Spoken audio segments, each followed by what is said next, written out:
Hello everyone. You know, we've got a lot going on in our country today. It's gotten really crazy.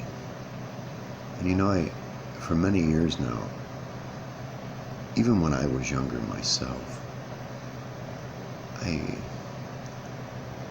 after working through the day, I didn't drink, so going to the bar was never something to look forward to. I had a few friends, like everybody has a few friends, you know. But things started happening. Technology's changed.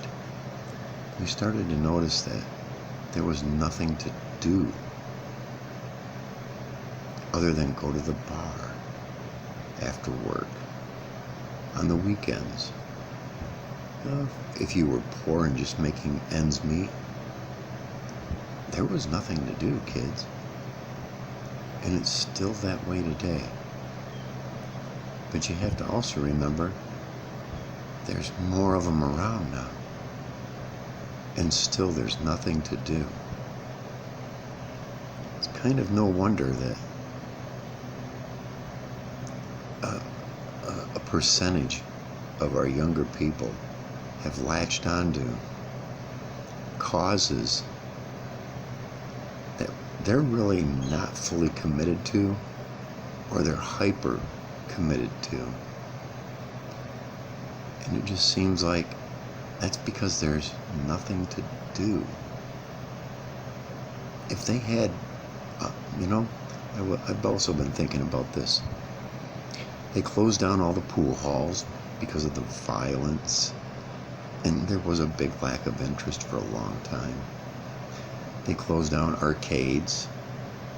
The arcades are closed. They've kind of gotten out of date. Of course, if you want to play a game, all you do is grab your phone, basically, today. It just doesn't seem like there's a whole lot to do, especially if you, like I said, just making ends meet. You don't have a lot of extra money to afford the gas to go visit, to go to the lake, to fill a cooler full of pop even. We all know those struggles, you know. Take a lunch with you and go. Yeah, you could do that in the summer times, but I'm talking about all year round. You know, an idle mind tends to stray like that.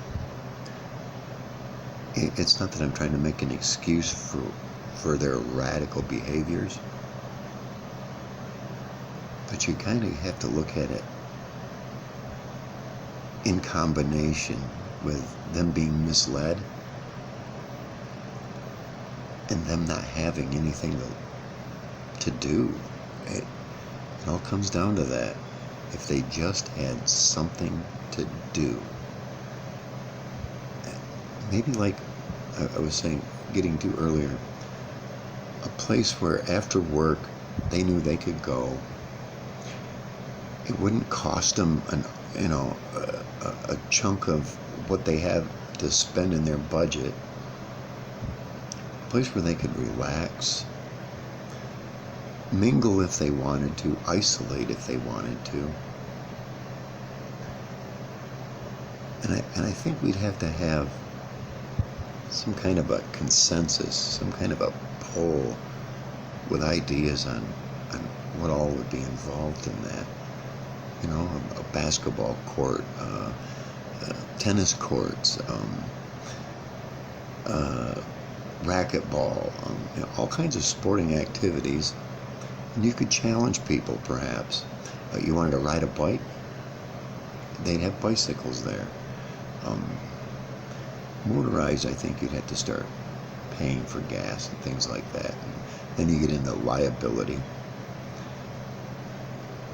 But let's just keep it simple, where people have if they wanted to paint, that would be available for them. Just like when we were kids, well, I don't know about today, but it used to be you'd take an old big shirt, long sleeve shirt with you to school, and use that during art class to keep your clothes clean. Have that there. Have them available.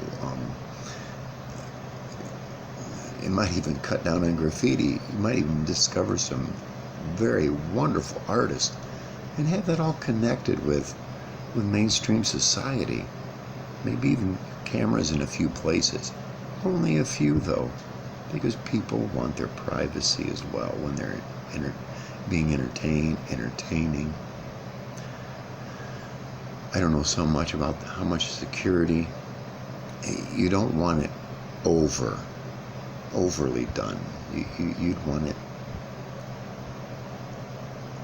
or they could contact authorities that could physically handle you, because you don't want to throw in bouncers. Bouncers is another way of saying somebody that can physically control you. And you just want everybody to have a good time and enjoy themselves. Well, I've ranted on long enough. I'm going to review this again. I hope somebody, or maybe many of you, got something from it.